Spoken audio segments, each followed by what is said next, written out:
study. We are excited to start studying Surah Al-Baqara, some passages from the second chapter of the Quran, also entitled as Baqara or the cow. As usual, Dr. Yamina will lead us in the study, and we're welcome to join in with comments and questions, inshallah. Bismillah.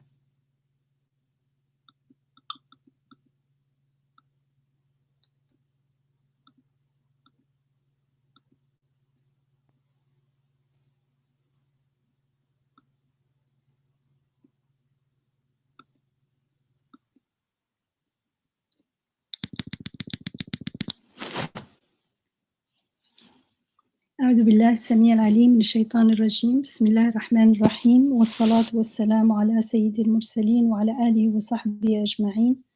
السلام عليكم ورحمة الله تعالى وبركاته. So after Surah Al-Fatiha, inshallah, we intend to reflect on Surah Al-Baqarah.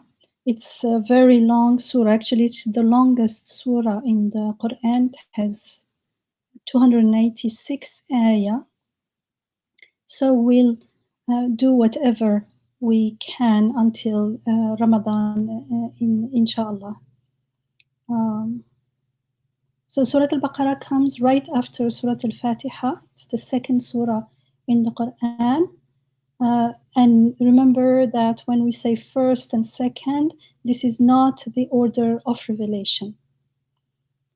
And as you know, Surah Al-Fatiha is both a prayer, a dua, and it is an introduction, as we've seen, to the basic principles taught in the Quran. And in some ways, we can say that Surah Al-Baqarah starts with answering our prayer in Surah Al-Fatiha when we ask for help and for guidance, and here we are given the guidance in this surah.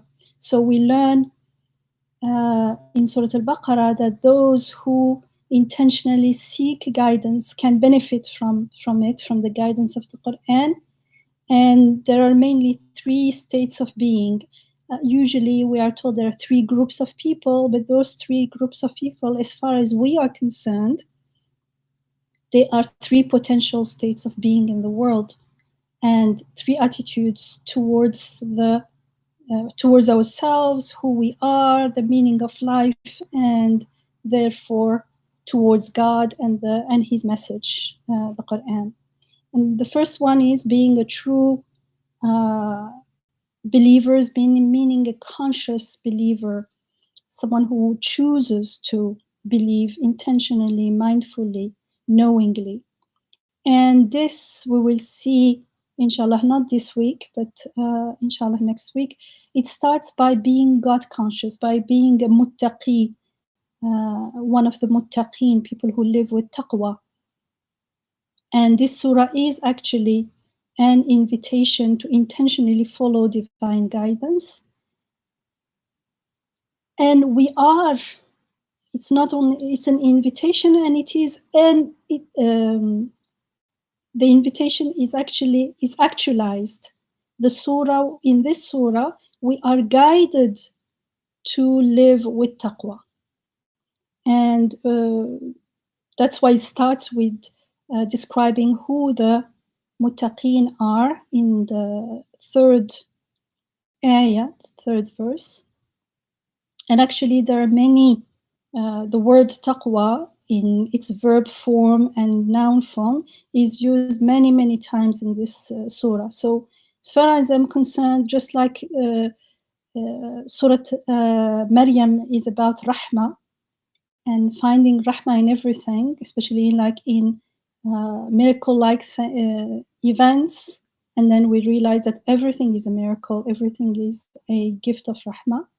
And Surah Yusuf was primarily a teaching of how to live life as a muhsin, like Yusuf alayhi salam.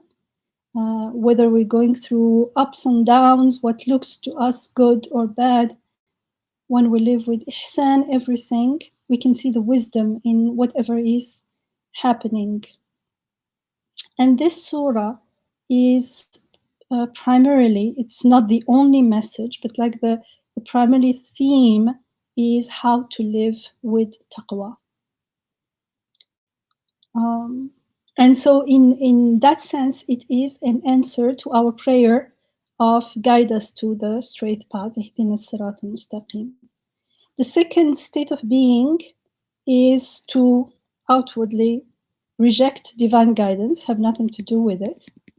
But there is a third state that is a mixture, a confused state, which we are more likely to find ourselves in because when we are not conscious, we do not realize it. And that's why it is so important to intend to live life with awareness rather than in a deep sleep of ghafla.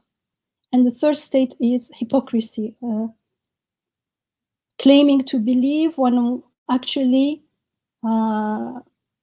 we don't truly believe, because we don't actually really know what we are doing, and we are actually, our life is led, guided not by the truth, but by beliefs that we never questioned. And those beliefs, because we did not question them, not only they lead our life, we perceive the world through their lenses, but they are false. That's the big problem. They are false. And so we don't reject those false beliefs. And when they clash with the teaching of divine guidance, then without realizing, we go with what we truly believe in. And we find ourselves in a state of confusion. So the first, and Al-Baqara is the Arabic for the cow. It means the cow. And it's been named because of the story of the cow, which is related in verses 67 to 73 in this surah. But like, it's not, the titles do not always tell you what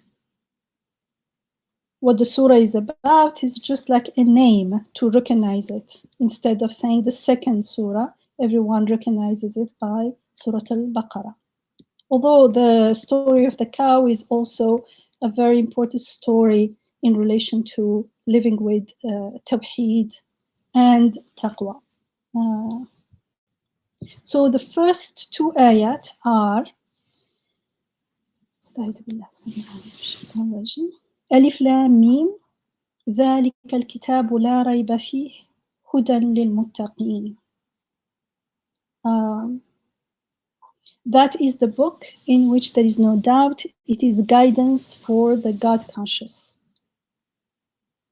The first ayah consists of 3 separate letters. If you remember in Surah Al-Ra'd, in Surah Al-Jathiyah, in many surahs we've seen before, that Surah Luqman, for instance, they started with these separate letters, al-huruf al-muqatta'a, which literally means disjointed, disconnected letters.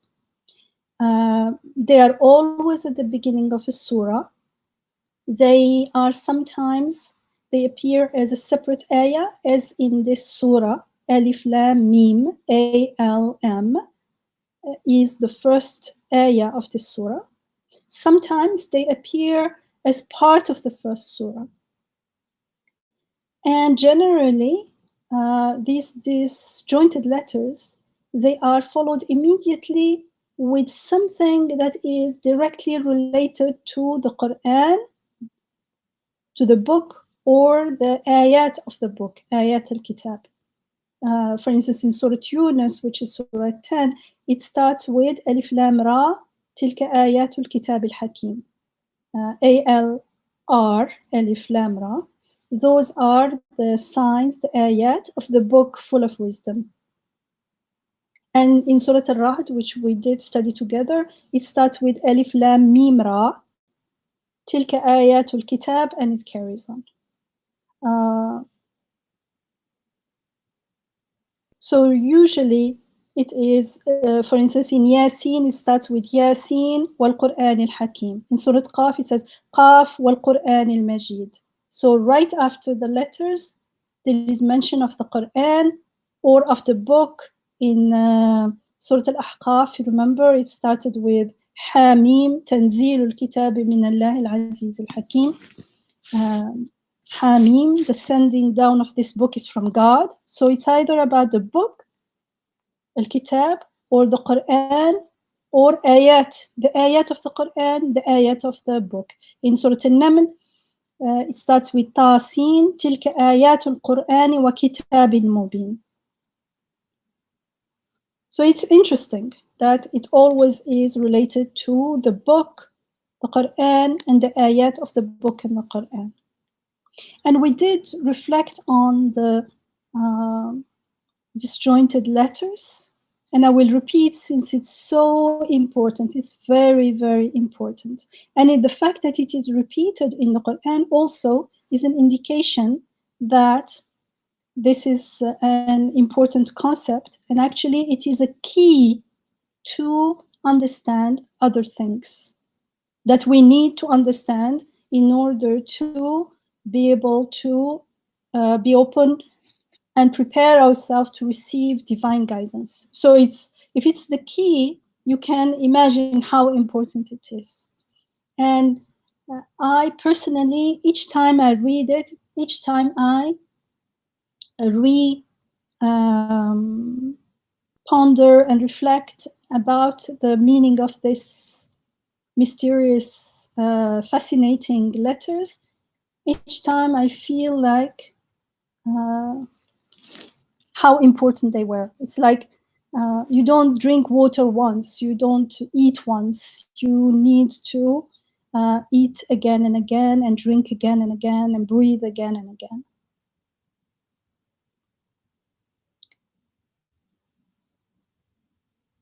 And with these letters, it's not so obvious.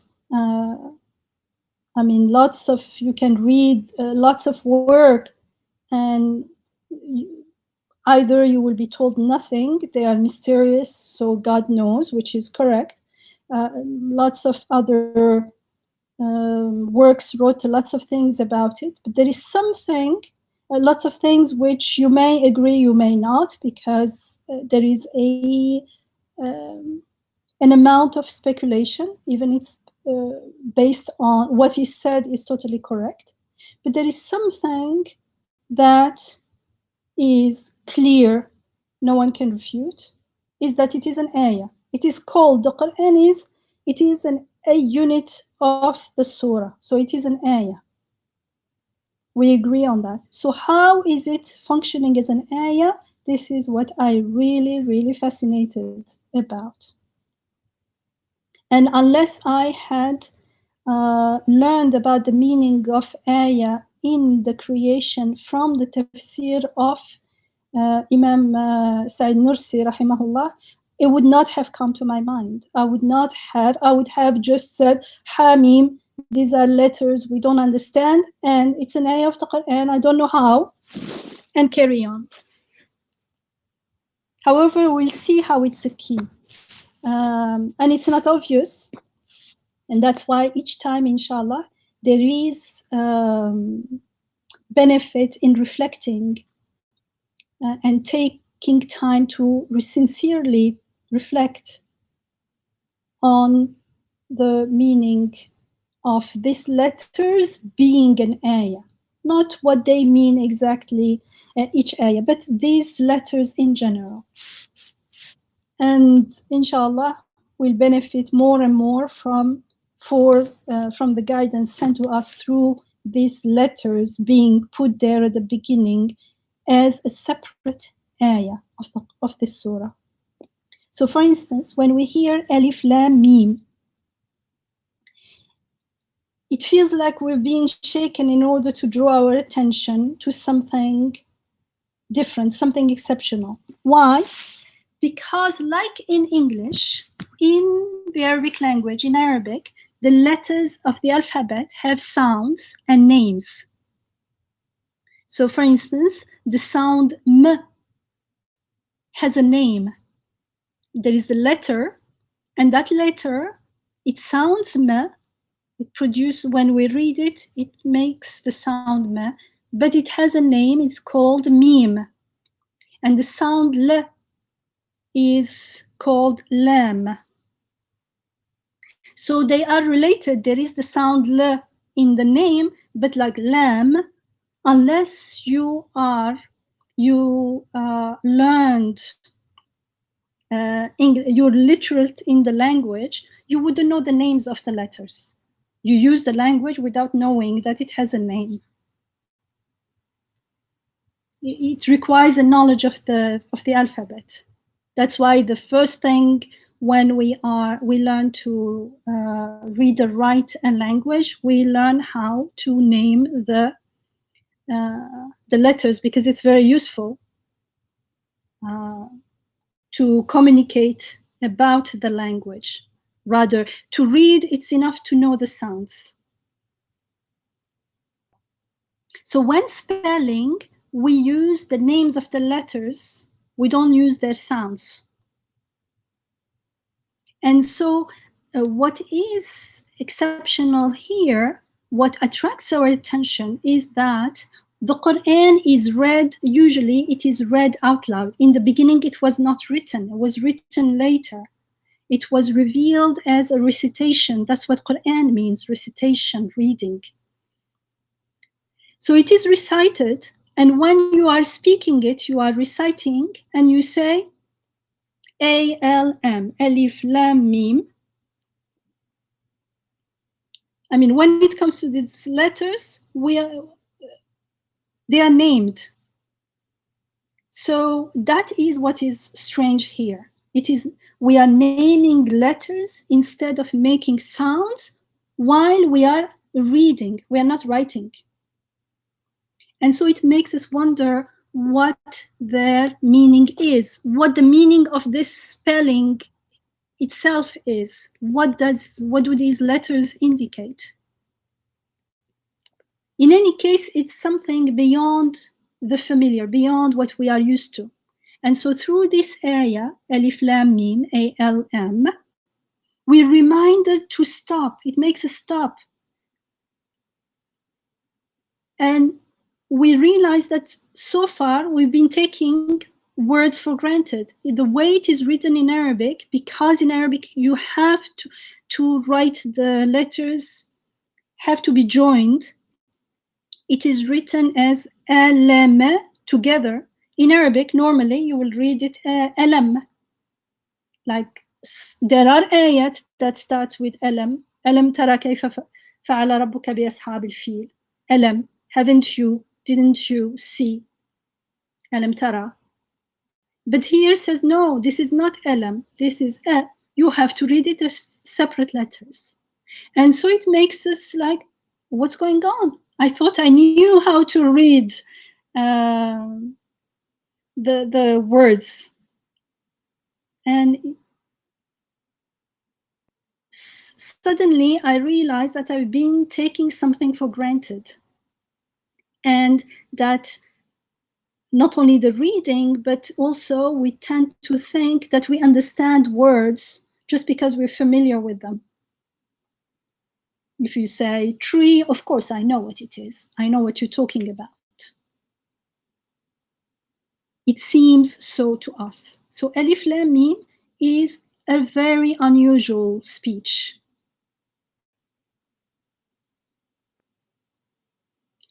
And because it is unusual, because we are reading the letters as not as they sound, but as though we are spelling letters in writing, we are naming them, it interrupts our habitual way of listening or reading the Quran. And it invites us to reflect on what an ayah is, because we take it for granted that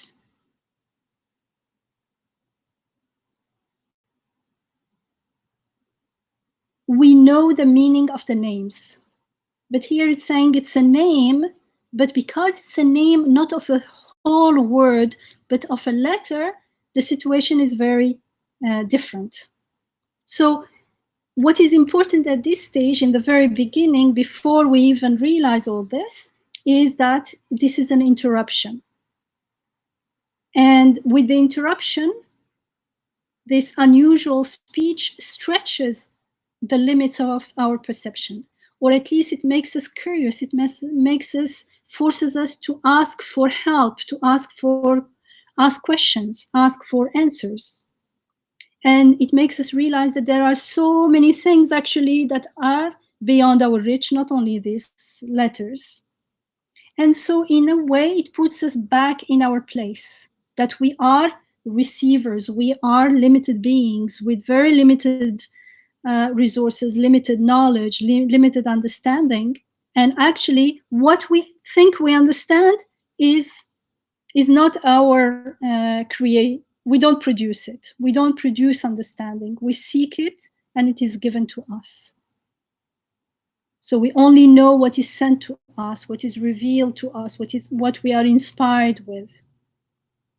And therefore, we need to remain in that mode of being aware of our limitedness, and therefore seeking, praying, asking help from God. إياك نعبد وإياك نستعين. In Surah Al-Fatiha, we were taught that we need, this is who we are, and so we need to go back to our reality and step into that ubudiyya, and not claim that I know this means this, this means that, then why is God sending me this if I knew? There must be something that is not evident. And so I ask God to send me the meanings of his ayat.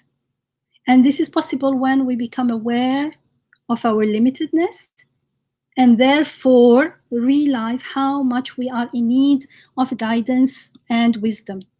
And that's what we said in Surah Al-Fatiha, Ihdina as-sirata mustaqim, guide us to the straight path. So we start truly feeling that we are in need of wisdom being given to us, being imparted onto us. And that need itself is a prayer. It's a prayer of the heart, a prayer of the soul that transcends even words. And then we are able to receive the answer not only intellectually, but more so through our heart, through our soul. And those answers become wisdom, and they transform us from within. They transform our perception of ourselves and of the Quran, of everything around us. And the fact that the surah's opening ayah start with this unusual speech, Alif Lam Mim, we are made to wake up from our illusion of knowing. We think we know, because in our ghafla, of course, we think that we know. We think that we read the words, and if we don't know the words, we go and study the literal meaning, check the dictionary, finished, we know. However, that's not the truth. When we figure out the literal meaning, that's a necessary step, but it's only a first step. Then comes the listening and the praying. That listening is a prayer, and comes with it also an istighfar and a tazkiyah, because unless I purify and let go of the illusion of knowing, I cannot be open and prepared to receive anything. I will close, my heart will be closed, because I would have the illusion that I know. So when I let go of the illusion of knowing and feel the need to receive the help, to receive the wisdom, to receive the true meaning, then I am prepared to receive the gifts of divine guidance.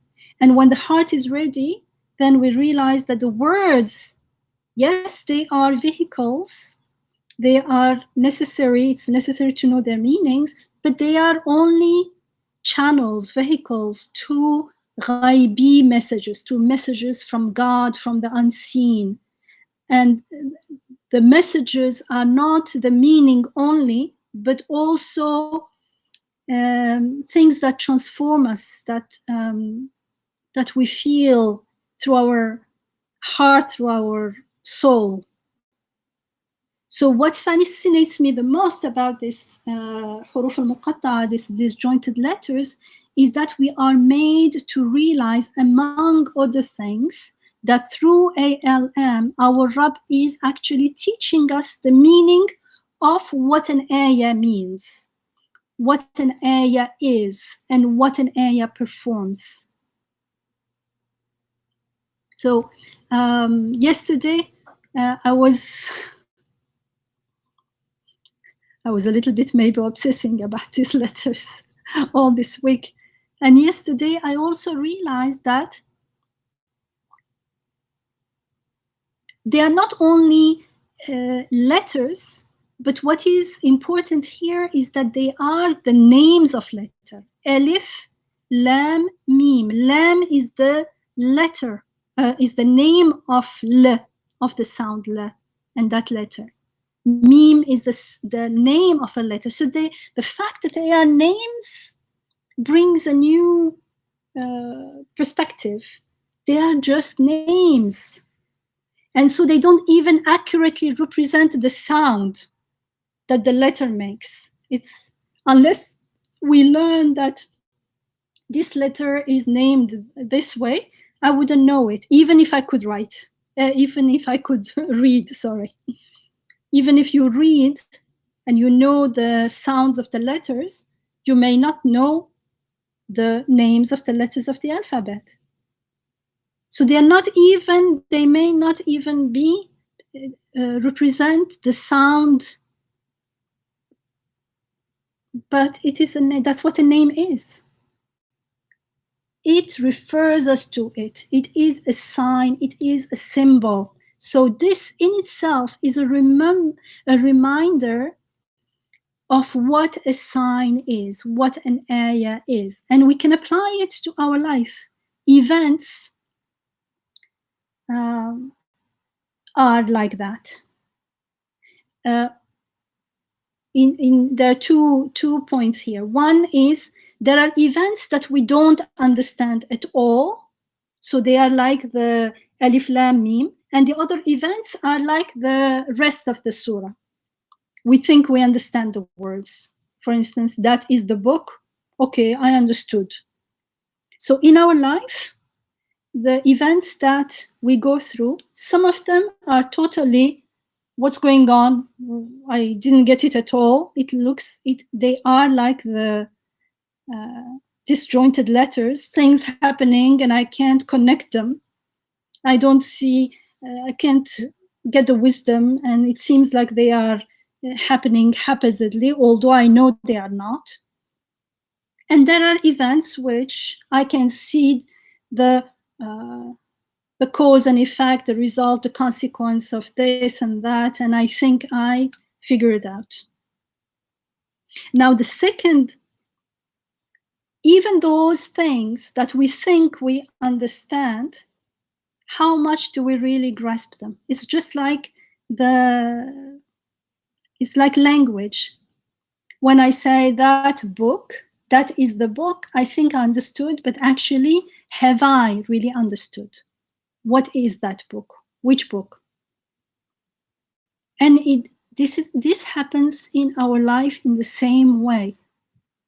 For instance, we name things, we describe experiences, but those descriptions, those names, are in fact different from the actual lived experience. They are like a mapping of it. The map is not the territory. But with this distinction is very important. However, we often forget about it. And sometimes our map is not even an exact map. It's a distorted map.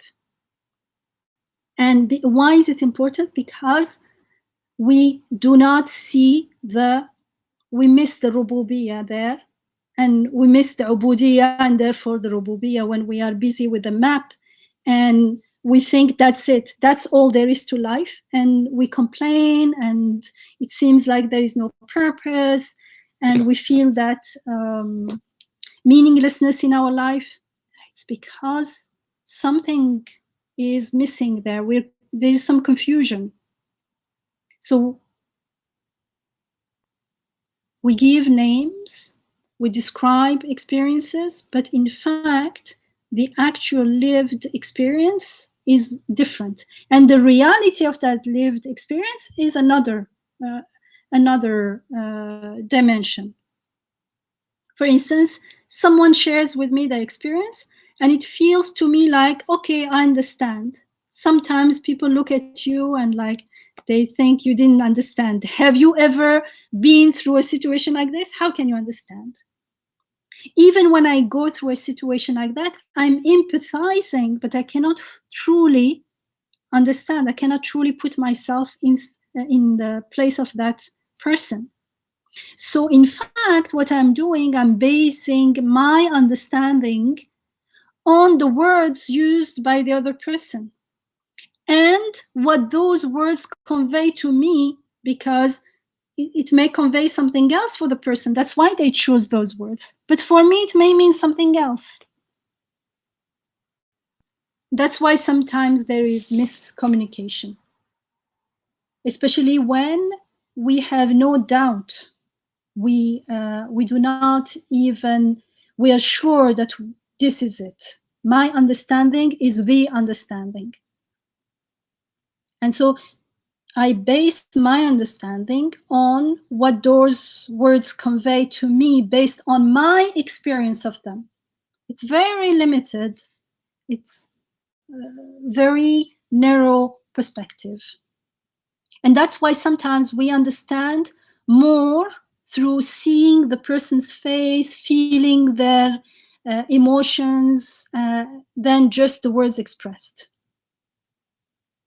So words are powerful, are very useful. However, at the same time, we need to keep in mind that they are only signs. They are only symbols. They are signs to something beyond. And so it is with the words of the Quran. They are signs, they are ayat. And what they point to, if we cannot just take it for granted. We need to be in that praying mode, seeking guidance, asking for help, preparing to open our heart. And this is the way to prepare ourselves, to become aware that I don't know and I need to be taught. And then, like the letters ALM, an ayah, we realize that an ayah has no meaning in itself. A on its own, in itself, has no meaning. It indicates something beyond. It has meaning within a system. And so is everything in the creation. But what is that alphabet of life? We need to be taught what it is and how to read. But these letters truly teach us, when we are willing to listen to them and not take them for granted and say, okay, ALM, I know they are letters, but I don't know what they mean, but let's get to the second ayah. Oh, that is the book. Yeah, the book, our book, We're Muslims. What could be our book? The Quran, of course. And the Quran, of course, we know, our sacred scripture. Then I'm not receiving any guidance. I'm just repeating what I think I know. But when I start with that, with the ubudiyya that we learned in Surah Al-Fatiha, and remember that this is my Rabb speaking to me, answering my prayer. I asked for guidance, I asked for help, and so I asked for guidance and help. In this case, we ask for guidance and help in everything We will feel the need to ask for guidance and help in everything if only we were aware of our situation, of our position. And I would realize that when I read ALM, I don't know what it is, but I know it's telling me this is the first ayah. Okay, it's an ayah. How is it an ayah? The moment I start asking questions, that ayah starts unfolding, it starts revealing itself to us. And so now what we learned from ALM, we are going to apply it for the whole words, because with whole words, it's more tricky. It's more deceiving. We don't feel the need to ask questions because we think, I know what it means. The book? Yeah, a book. Don't you know what a book is? So what's going on here is the Quran is attracting our attention. It interrupts the way we look at language and leads us to pause and reflect and make tafakkur on the meaning and function of an ayah. And what is fascinating is that the Quran achieves this, all this, right now, right here and now, as we are listening to it. When we truly listen to it, when we don't assume that we know, because if we know, we are not listening. So when we listen attentively to the Quran as God's guidance here and now, then we become aware of its impact on us. For instance, in this case of ALM, we feel curious, we feel in need of being guided to the answers. We don't know the answers, and we are fascinated with the answers as they are revealed unto us. And when we persist in listening to the Quran, knowing that our Rabb is teaching us what we do not know, and that he is teaching us something of great importance, something crucial concerning the purpose of our life, the istiqamah, the direction of our life, where we are going, the destiny, our destination, then we will realize how powerful this ayah, ALM, the first ayah of Surah Al-Baqara is, even when we don't know for sure what it is alluding to. The very fact that they are the names of letters is an ayah in itself. And we realize that it's coming from beyond. And it is a tanzil, it is a sending down from beyond, from the unseen. So, Alif Lam Mim, now we are ready, inshallah, for the next ayah. And the next ayah is ذَلِكَ الْكِتَابُ لَا رَيْبَ فِيهِ هُدًى لِلْمُتَّقِينَ. And today I think we'll only have time for ذَلِكَ الْكِتَابُ. Next week, inshallah, we'll carry on with the rest. That is the book in which there is no doubt. It is guidance for the God conscious.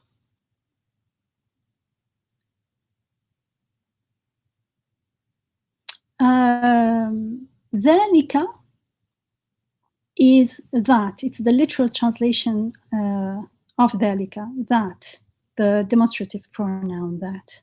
However, if you check, most translations will say this is the book.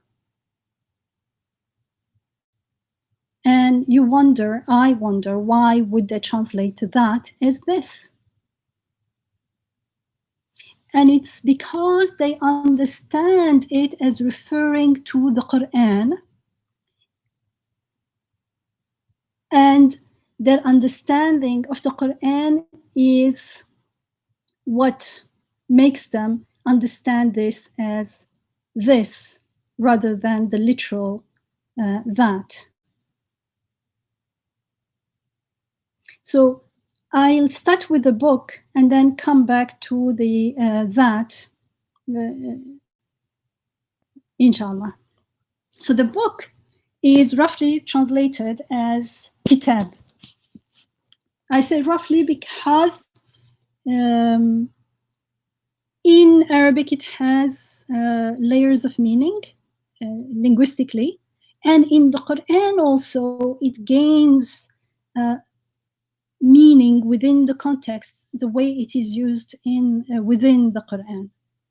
And the more we study the Quran, the more we become familiar with the use of kitab, and the more we realize that it is not a book in the sense that we are used to, in the sense that we associate book with. So in the dictionary, kitab, remember Arabic is based on three root system. The root here is kataba, and kataba in Arabic means to write, to record, to prescribe. You see, it's a little bit different now. To appoint, to ordain, to make something incumbent, obligatory. For instance, what comes to mind is كتب عليكم الصيام يا أيها الذين آمنوا كتب عليكم الصيام. كتب there is the passive form of kataba. So all you who have believed, fasting is, we wouldn't say, you can't say it is written for you. It means it is ordained for you. But literally it sounds like kataba, kitab, write, book. However, even linguistically, the meaning is going to change according to the context. For instance, in the Quran we have Wallahu yaktubu ma yubayyinun. God records. It's not like writes. God records what they do, what they devise.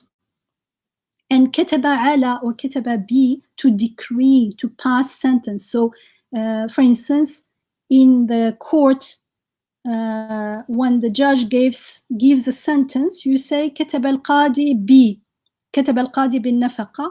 The judge gave sentence that the expenses should be paid. We also know the famous ayah in Surah Al-An'am, كتب على نفسه الرحمة. God has decreed upon himself rahmah, mercy and compassion. So كتب there, he decreed upon himself. In Algerian Arabic, I don't know about the other spoken Arabic, people talk about maktub, and what they mean. Maktub literally means what is written or what is decreed, and it means destiny. It is used among the people as destiny.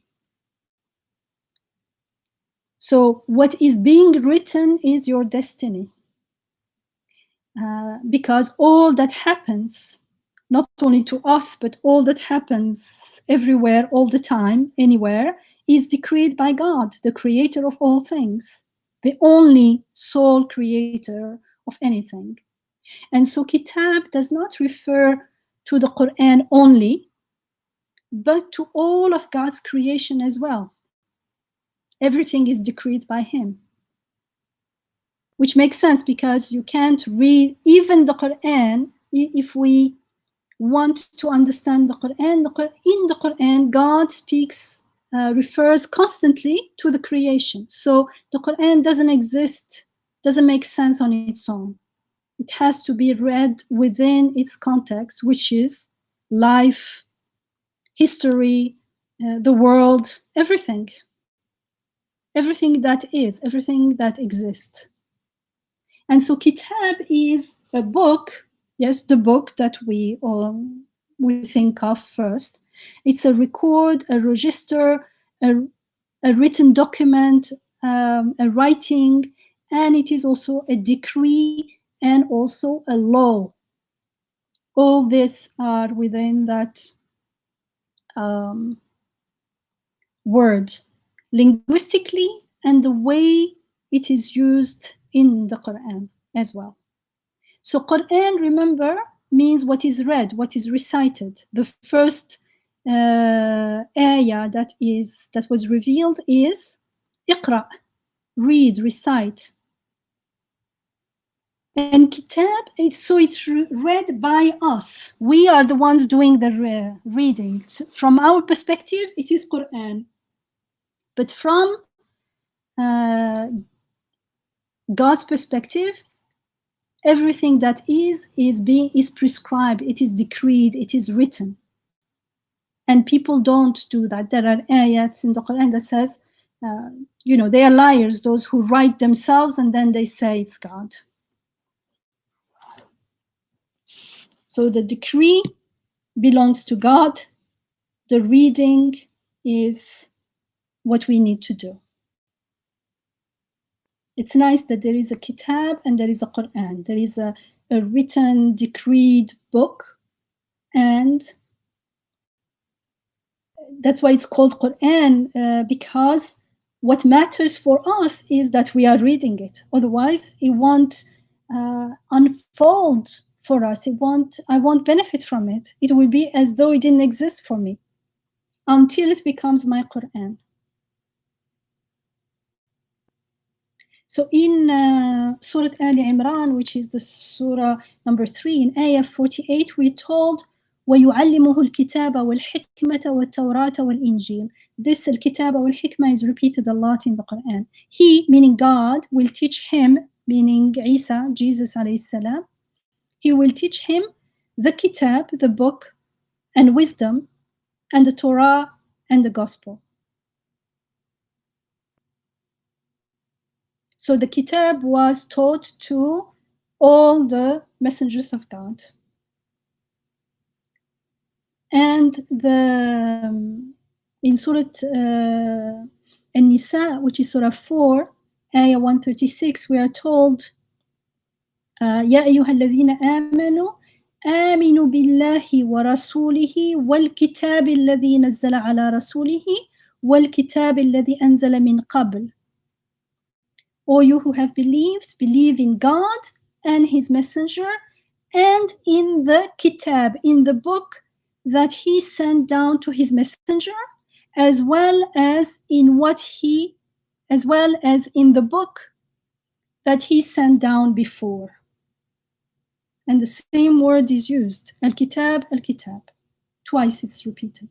The kitab that was revealed, sent down to the Messenger, Muhammad ﷺ, and the kitab that was sent before.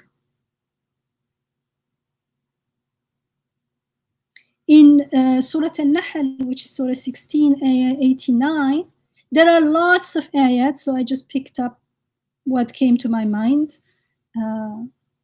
We don't have time to go through all of them.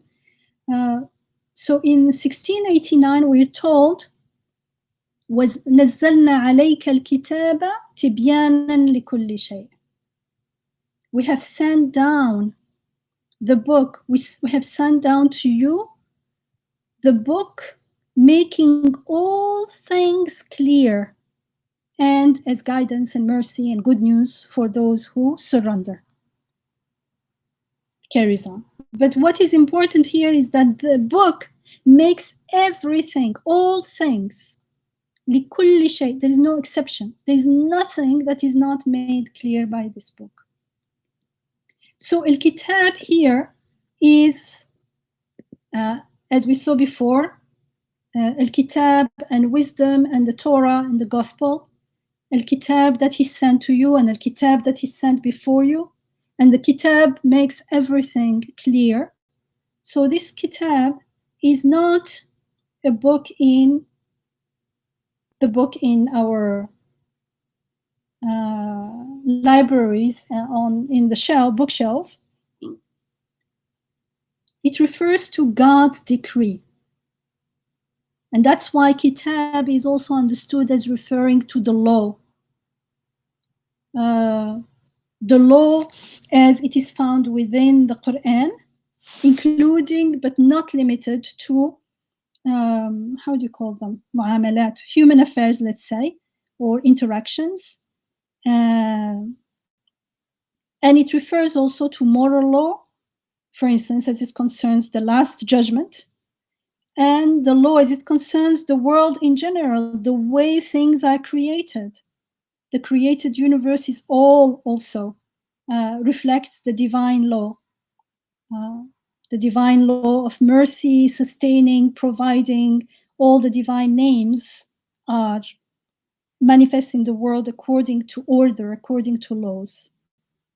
Of course, to the one who can read the signs, because to the ghafil, to the mindless or the disbeliever, they are called the laws of nature. Actually, even the laws of nature, not only it's an illusion, because we think that laws of nature are laws happening between things themselves.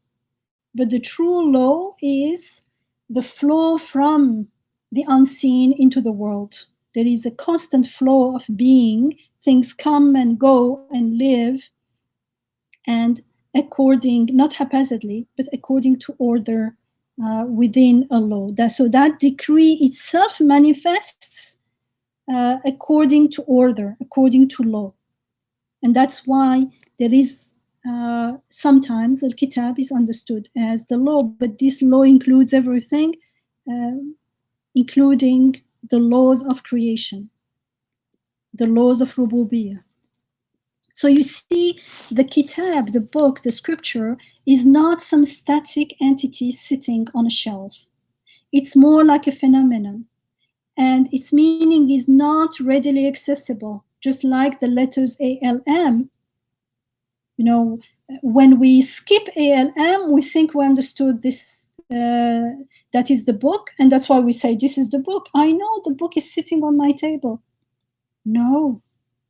But when we listen and learn from the guidance within that is channeled to us through ALM, Alif Lam Mim, then we don't just read ذلك الكتاب and think we understand. We say, what? Which kitab? Because ذلك means there is a distance. That book. Which book? Why is it that? But if I don't ask this question, I say, oh yeah, it means that means this. And I've seen it written again and again in tafsirs. And that's why it's reflected in the translation. And that's why tilka, if you remember when we had tilka al-ayat, is translated as these, when literally it means those. And dhalika becomes this, when literally it is that.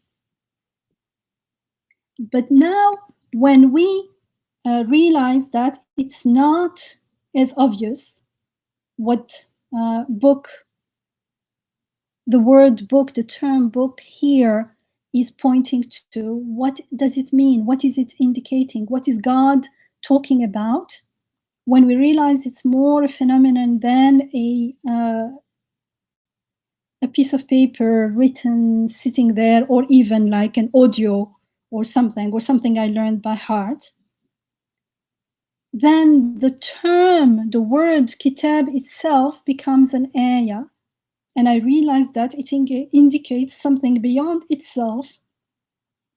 And that beyond itself is far. In the beginning, I have no idea what it is. It is that. It is dhalika. It is not this. And that's why I am now ready to ask, what is it? And I'm praying. And at the same time, letting go of my misunderstanding, of my taking things for granted, thinking that I know what book is.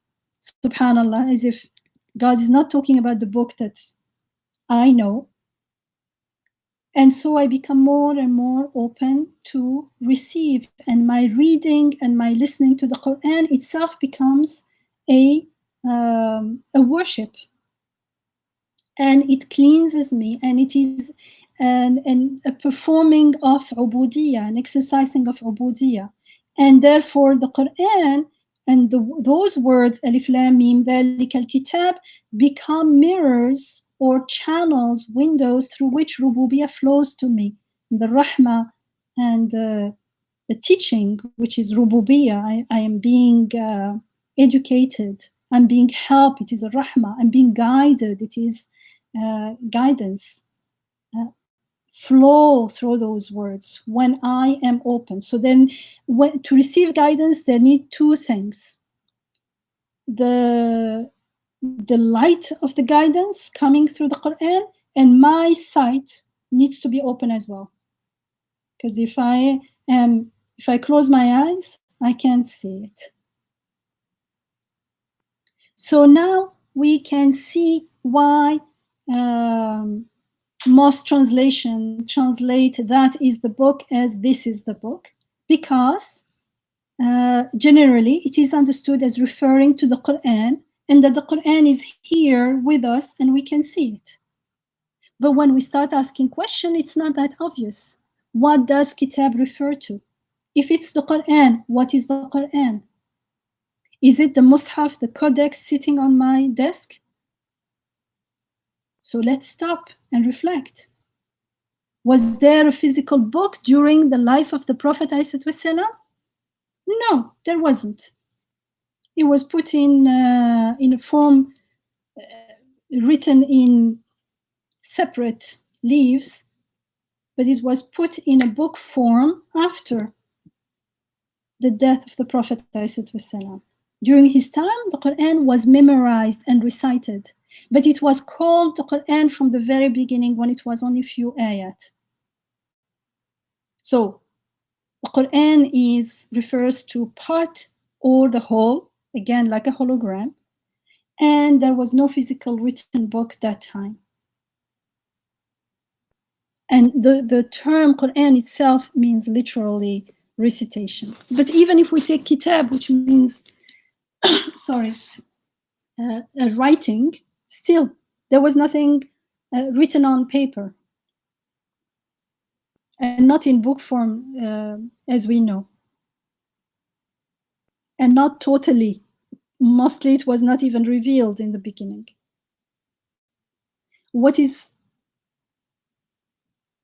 So we realize that since the term Quran was used even at the very beginning of the process of revelation, when there were only a few ayat, we realized that it can't be referring to what we think the book is on, or at least not only to that, to the book sitting on our desk. It is referring, even if we include that, and that will be not that, but this, that the book on this book on my desk is only the Quran when I read it, when I interact with it, when I benefit from it, when I receive its guidance. And that guidance is not sitting there in the book or in the audio or in my memory. It is given to me when I need it, when I ask for it. It is sent when I ask for. And so it's not there. That's why it says that is the book. And even by saying that, it is attracting my attention, telling me, look beyond, reflect about the meaning of the book. If you remember when we studied Surah Luqman and Surah Ar-Ra'd, they both started, actually not only those surahs, but both surahs started with disjointed letters, and both surahs started with Surah Luqman, which is Surah 31, started with Alif Lam Mim, Tilka Ayatul Kitab al-Hakim, those are the signs of the wise book. And Surah Ar-Ra'd, which is Surah 13, subhanAllah, 3-1 and 1-3. There is a mathematician in me. Whenever I see numbers, I see lots of connections, but that's another story. So here it starts with Alif Lam Mim, Tilka Ayatul Kitab, and it carries on, وَالَّذِي أُنزِلَ إِلَيْكَ مِنْ رَبِّكَ. Alif Lam Mim Ra, those are ayat of the book. So both of them have disjointed letters, and then those are the signs of the wise books. Those are the signs of the book. And in both cases, tilka is used, meaning the those, yet mostly they will be translated as these, when actually the use of tilka, of those, is itself a sign. It draws, that time we saw how it draws our attention to what we are not aware of, because what we know, it's there, this, or these, the ayat. What we know, God does not talk about it because He taught us that through the fitrah. But what the revelation, what divine guidance is teaching, is something that we need in order to make sense of what is right before our eyes. So it draws our attention to what we are not aware of, which is the signified message. The ayah has two aspects: the signifier and the signified. So the signifier is the linguistic, the semantic meaning, the literal meaning, and the word and its meaning. And the signified message is what the Quran is inviting us to, is teaching us and inviting us to seek. So when we're not aware, we don't pay attention, and we think that those can be replaced by these, and that can be replaced by this, because we think that we know. And then we're most likely, because we conflate, we know, and because we think we know when we don't, what we do, we conflate the ayah and its message from the unseen. We think that the ayah consists only of the signifier, of the literal meaning, the words and the meaning, and that's it. How about the signified message? Just because I have the words in front of me, and just because I know all the words and I understood what it means, it does not mean that I received the message of the ayah. And then, in that state of unawareness, in our perception, it seems that the Quran is a static book. And it makes sense to miss. Then we miss that becomes this. And we don't see a big difference in between. We say, okay, it means the Quran, or these, the ayat of the Quran. Okay, we know the ayat of the Quran. We have it all written down. And this is why the sacredness of the Quran remains imitative. It remains taqlidi. And often we don't feel, we don't feel anything special when we read the Quran. It's all about understanding, or maybe sometimes feeling something is great, but there is something more. You feel when we read the Quran as abd, and the Quran becomes for us a channel of divine guidance, and we see the gifts of rububiyyah through it, and it enlightens our life, and we start perceiving the world in a very different way, then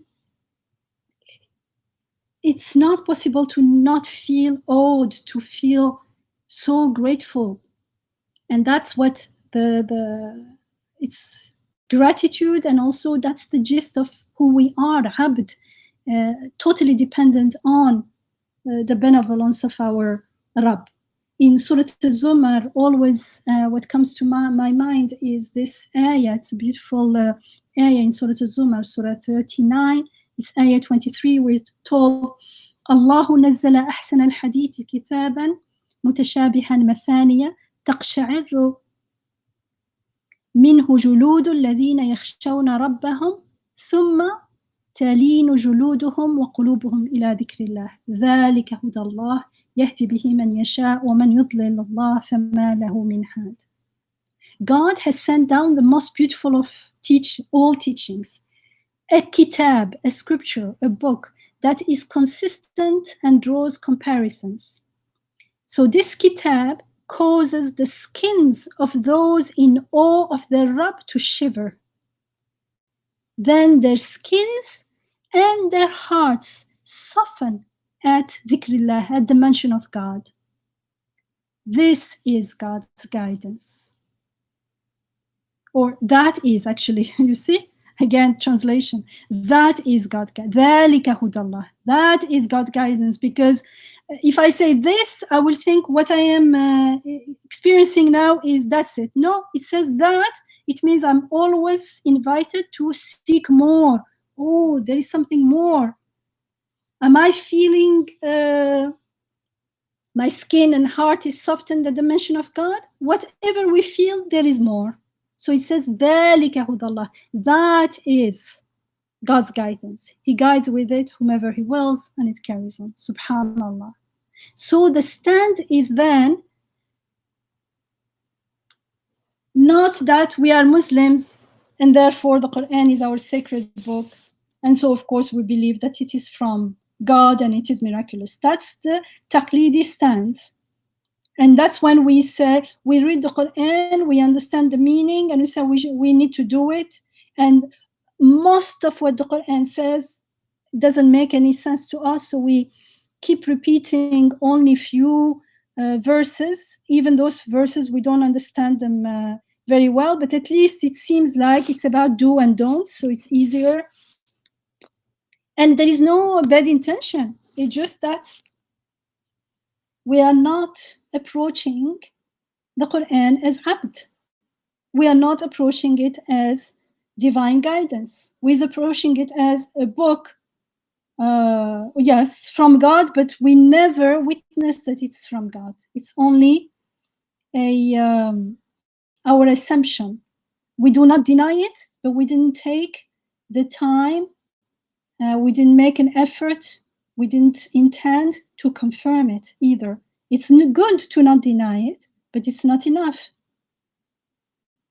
Like, what if we were not born into a Muslim family?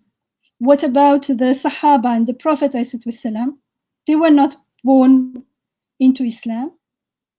Would we still believe so about the Quran? Would we still listen to the Quran and take it seriously and follow its teaching? And so this is why the message of the letters in the first ayah, the letters, the disconnected letters, ALM at the beginning of the surah, is so important. It's key because it reminds us of how full of needs we are, how fragile we are, how abd we are, how we are standing up only by the miracle of rububiyyah, that we are a living miracle of rububiyyah. And it reminds us that we only know what is taught to us. So we shouldn't forget and be arrogant and think that, that is the book. Yes, that is the book. And the more you learn about the grammar and rhetoric, the more it is possible that we become more and more arrogant, not in the sense that we're boasting. Maybe I'm not even, no one is aware of it, but just me with myself, it stops me from seeking help. Like, that is the book. What book? Why is that? Isn't it the book on my desk? So why is it saying that? The fact that it is that is also an ayah. It is a sign. It's attracting my attention. It's saying, yeah, you don't take things for granted.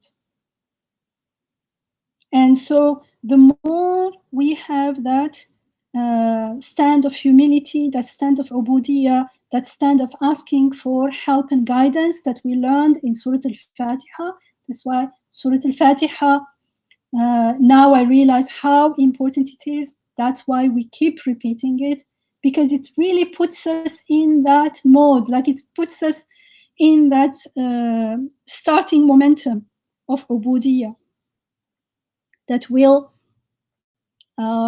makes us ready to listen, to receive the message of the book of the Quran, of the ayat of the Quran, inshallah, and eventually of the ayat in the world, in the creation, in our life, inshallah. So the message here of the first ayah, the Alif Lam Mim, reminds us how fragile we are, how fallen we are, how abd we are. It reminds us of our ubudiyah. It reminds us that we only know what is taught to us. It reminds us that we need help in understanding the signified message of the book, of the kitab, of the Quran, of the ayat. And it reminds us that understanding the signifier itself, the words, the outer meaning, the literal meaning, is only the beginning and certainly not the end of reading and listening to the Quran. The signified meaning, we cannot assume that we know it. We have to, those words in the Quran are our prayer to ask God for the meaning intended. Only God knows what is intended in it. And the same ayah will unfold in different ways, in different layers of meaning, in different situations, inshallah. So we understand that language is necessary, but it's only a tool, it's only a means. It's only the beginning. We use the language, but it's not the end. It's our prayer that is going to make the difference. So we understand then that the word that, dhalika, that, points to the indicated message, point to the signified message beyond the immediate words. Whereas these ayat, this book, when I say this book in Arabic is, this is the book is هذا الكتاب, not dhalika. When I'm saying that I am referring only to the signifier aspect of the ayah, the immediate, the meaning that I see, the words that I say, and their meaning that I understand. That's what it refers to. But the part that we see and interact with immediately is part of the kitab, but it's not the whole kitab. Actually, it's only the tip of the iceberg. It's only the tool. It's only the vehicle. It's like the map in relation to the territory. And the iceberg, the real meaning, the meanings, actually, there are many meanings that are sent to us when we are aware and we pray for help and we seek guidance. Those meanings and gifts start flowing to us from the unseen. Yes, through the words, هذا الكتاب لا ريب فيه. It flows through the words, but it does not flow from the words. It's flowing from the unseen, from our Rabb. And that's why we ask him for help to make that, just like we drink water and then we water a plant and then lo and behold, it's alive. The water is only a means. وَجَعَلْنَا مِنَ الْمَاءِ كُلَّ شَيْءٍ حَيٍّ. In the Quran we're told we give life to everything with water. Here also, the meaning, the book, the Quran is given to us when we ask from it, from our Rabb, through these words. But they are not the source. We need them, and we cherish them, and we learn them, and we memorize them because they are the door to this gifts of rahmah, to this guidance. They are the door of guidance. If we get stuck in the words themselves and we don't seek divine guidance because we don't feel the need for it, because it seems to us that we already understood, then that is a huge delusion. And lots of wrongdoings also come from it, because we start saying, I understood, this is what the Quran says. Astaghfirullah, who are you speaking on behalf of God. Even when we pray for guidance and we think we receive something that satisfies our heart, I always say, Wallahu a'lam, and God knows. This is what I understood, what I was made to understand. This is what was sent to me. But doesn't mean that the ayah means this and nothing else. So we learn humility because we are aware that we are only receivers. And the fact is that we definitely need divine guidance in order to receive those messages that come through the words, through the ayat of the Quran, but the messages are beyond the immediate meaning. The immediate meaning points to them. And once we comprehend this mystery of the ayat, not only in Alif Lam Mim, but also in ذَلِكَ الْكِتَابِ, that is the book, we start understanding that the book is not accessible to us without asking help from God first, without asking for guidance first. And we start praying and we start listening out to receive the signified message from our Rabb. And then when some of the guidance is sent to us, we cherish it, we treasure it, and we live with it. And we become aware that the message of the ayat of the Quran is sent to us through what we read and hear. And we understand that the process of sending the inzal, of sending the message, is alive as it was in the beginning. Some receive little, some receive more, but the process of inzal is alive. And it is an ongoing process, an ongoing right now, right here and now. It is an answer to our prayer right here and now. And the Quran is not only the words themselves, but also, and more importantly, it is the message that the words point to. And when we are aware of this, we listen to the living Quran here and now. God is speaking to us here and now. And we listen and ask for His guidance, for His help with an open heart. And we purify our heart from assumptions, from delusions of, I understand, I know the meaning of the words, astaghfirullah. And it is then that we start receiving slowly, however much everything is good, little or the more we are open, the more we receive more and more, inshallah. And that's why in the Quran we're told, وَإِذَا قُرِئَ الْقُرْآنُ فَاسْتَمِعُوا لَهُ وَأَنصِتُوا لَعَلَّكُمْ تُرْحَمُونَ. When the Quran, usually I remember as a child, this was always recited before you listen to the Quran being recited. They say this first, especially to the kids, because we would be playing and we wouldn't let them listen in silence.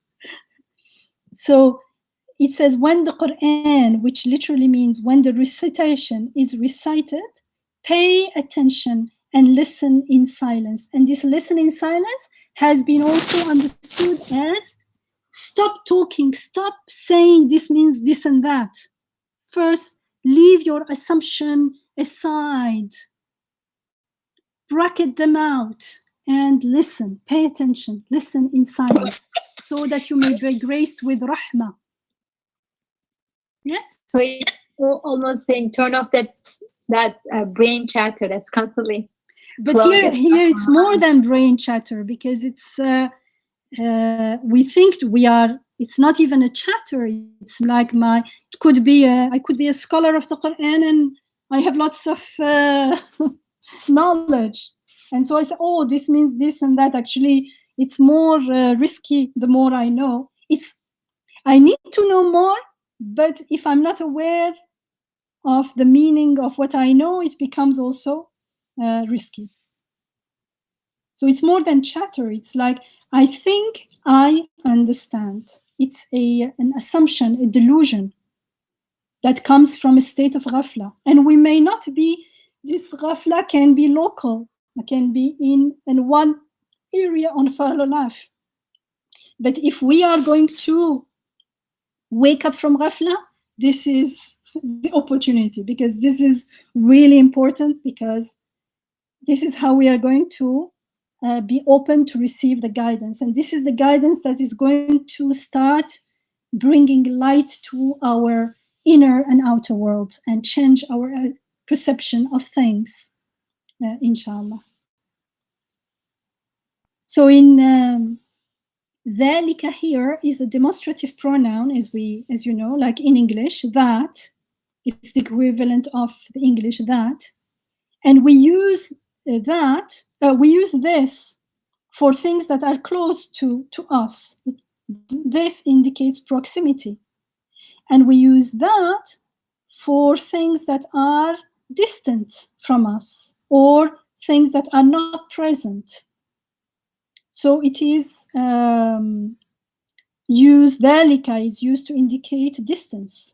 And in Arabic rhetoric, in balagha, it's also used to indicate that distance, also indicate that something is far, it's an elevated status, it's far away in status as well.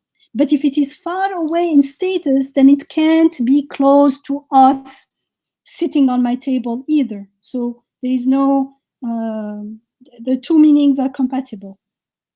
For instance, we say هذا من فضل ربي. In the Quran, there's an ayah which says, this is from the grace of my Rabb. هذا is this. Why? Because it means this, everything. Within me, my eye, my eyesight, the food, my home, the trees, the sky, everything I see, I feel, I touch, this is from God's grace. So there, this totally makes sense. But when it says ذَلِكَ الْكِتَابِ, I cannot translate it as this is the book. That is the book. So now we understand why that is the book, because there is a part of it that we see, or that we can write, we can learn, we can memorize, we can recite, we can put on an MP3, on an audio. But that part is only the tip of the iceberg. That part is very important. Why? Because it is the door to the meaning. It is not the meaning, it's not the message itself, but it is, once we figure out what the words mean, now we can ask for guidance. And guidance is going to come through the meaning of those words. So they are important, but they are not the end, they are the beginning.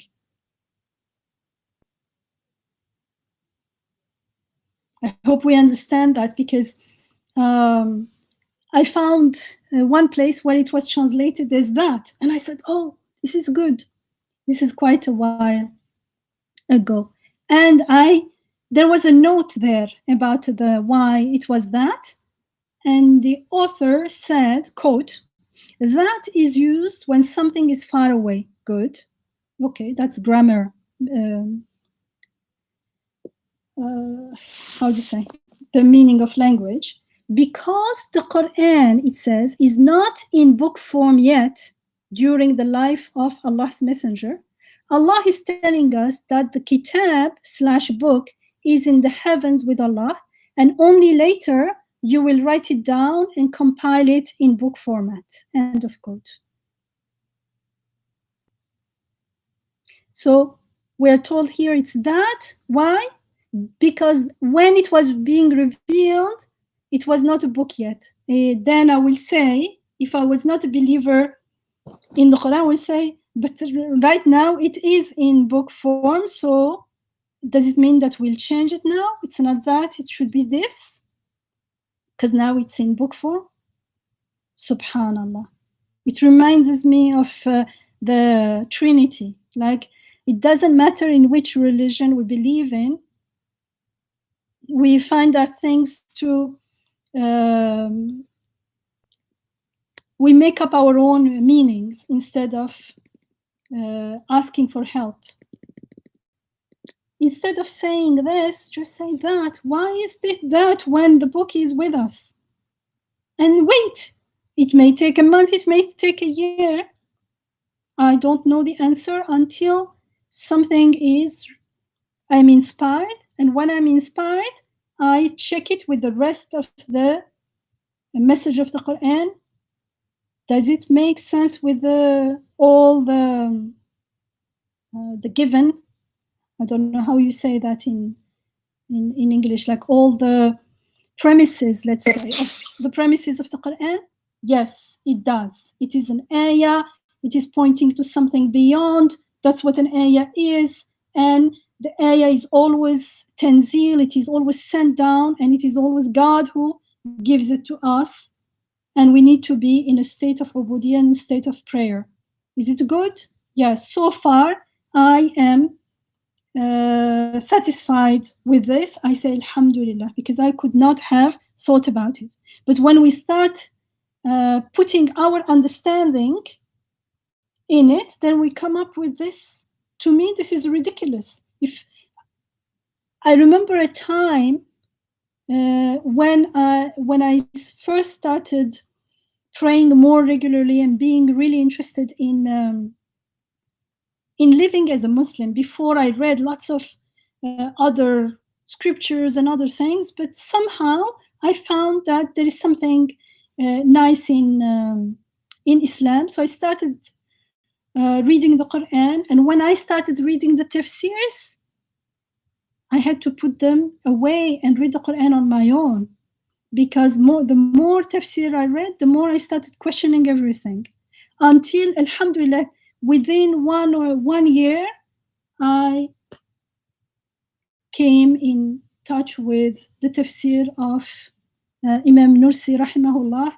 Allah put him in my path, and with his tafsir, a whole new connection with the Quran began, and the Quran became like something that totally became at the center of my life, and something really, really very important, and something that I cannot think of my life without the guidance of the Quran. But that only happens with the help of the tafsir of Imam Nursi, rahimahullah. May Allah have mercy on him.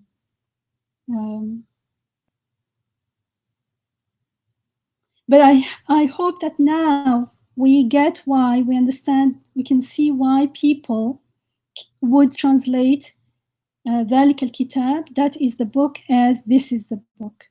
It's because it seems to be referring to this book that I'm familiar with, this book that is right here on my desk. But is that the kitab, the book that this ayah is referring to? What does the ayah, why does it say ذلك الكتاب then? I cannot go against the literal meaning. The literal meaning has to be preserved, because it is the ayah. It is what is going to guide me to the straight path. And we realize that the message, or the messages actually, because there are lots of messages that this ayah is pointing to, is sent as rahmah to those with the intention to seek help, to seek guidance. إِيَّاكَ نَسْتَعِينُ اهْدِنَا الصِّرَاطَ الْمُسْتَقِيمَ. So it is not enough, it is necessary but not enough to study Arabic language well.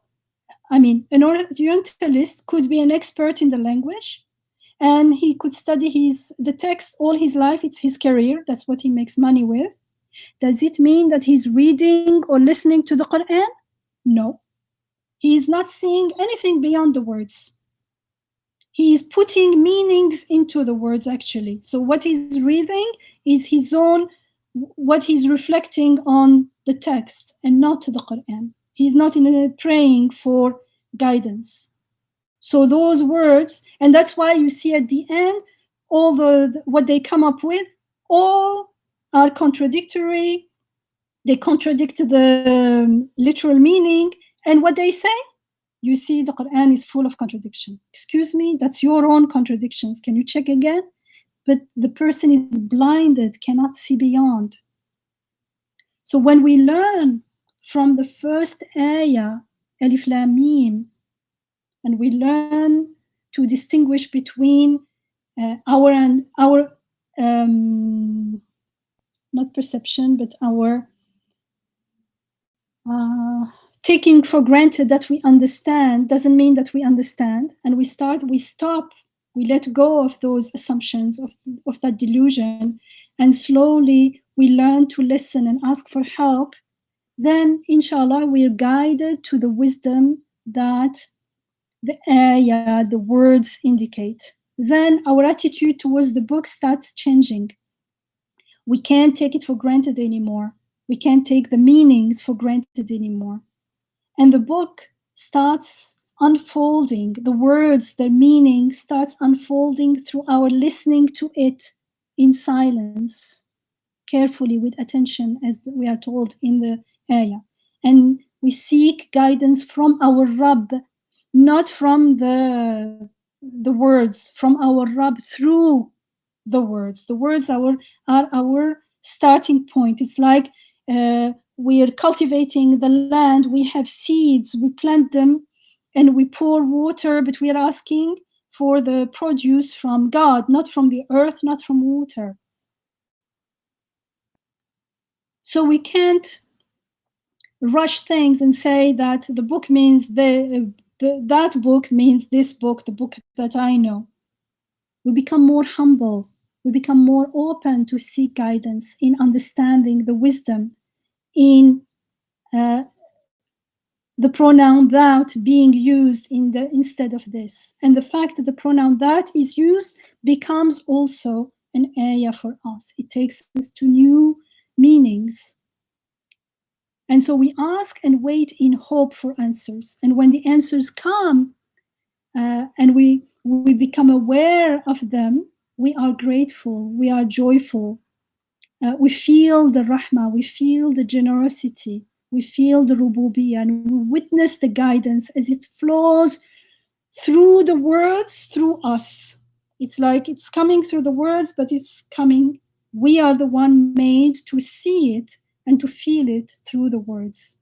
It's like being nourished with water and food. The food and the water is the words of the Quran, but the provider, the razaq, is God. So, and we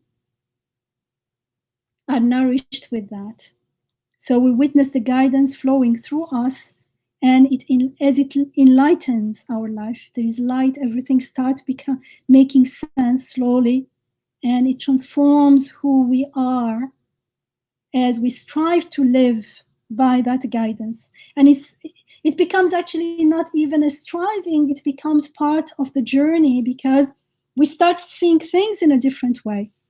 And we start, therefore, feeling about them in a different way, relating to them in a different way.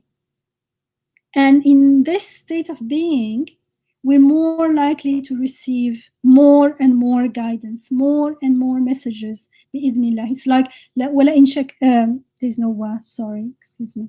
لَإِن شَكَرْتُمْ لَأَزِيدَنَّكُمْ. If you are grateful to me, I will definitely increase my blessings to you. And if that is if that is not our intention, if our heart and our insight, our basira are not open, then we will see the words and we may understand them correctly. We may know all the rules and all the rules of grammar and of rhetoric, but we will still, if our heart is not open, if we're not seeking guidance, we will still remain blind to the messages sent through them by our Rabb. We may say all correct things, but those correct things are not wisdom and they don't transform our lives. They're not divine guidance. We're just repeating nice words. In Surah Al-Waqi'ah, in Surah 56, Ayah 80, the Quran is described as Tanzil, Tanzilun min Rabbil Alameen. It is a tanzil, it is a sending down. Tanzil is a gerund form, an ing form. It's an ongoing process. The Quran is an ongoing process of sending down. It is not a physical book sitting on the shelves, since there was no physical book to touch that time anyways. And just because now we have the whole text in writing or in audio or in our memory, it does not mean that we have been blessed with the message of the Quran. And that's why they say the Quran is in your heart, because people memorized it, but also we know that the Sahaba, they would not want to memorize more than few ayats, and they will go and until they understand and they pray and they get some guidance from it, then they come back and memorize more. And so those memorized words are in the heart, because what is in the heart is the guidance that comes from the unseen. Not only the words are in our memory, in our head, but the meanings and the guidance that comes with it is in our heart. And I repeat this because it's so important. The sending down of the messages, the inzal, the tanzil, that we are called tanzil min Rabbil Alameen, happens in interaction with our intention, and when interaction with the ayat in creation here and now, with our state of mind, with our state of asking for help, with our prayer. That's part of the world, that's part of the creation. That's why it says Tanzil min Rab, not min Rab only, no, Rabb al-Alameen. He is the sustainer of all words. So maybe I should stop here, and we'll carry on a little more about what the kitab is. I think we are guessing now why we are using that, but a little more, what does the Quran tell us what the kitab is and what it isn't, inshallah. I'll leave that for next week. I think we have enough food for a week with this, inshallah. سبحانك لا علم لنا إلا ما علمتنا إنك أنت العليم الحكيم وآخر دعواهم أن الحمد لله رب العالمين اللهم أرنا الحق حقا وارزقنا اتباعه وارنا الباطل باطلا وارزقنا اجتنابه آمين والحمد لله رب العالمين. Thank you.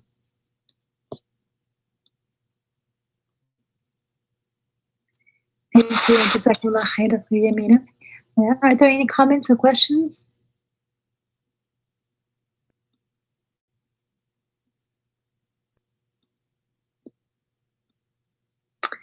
Okay, if not, then we will stop here, and inshallah we'll continue next week. Assalamu alaikum. Inshallah. Wa alaikum assalam wa rahmatullahi ta'ala wa barakatuh. Thank you. Jazakallah khair, Dr. Yamina.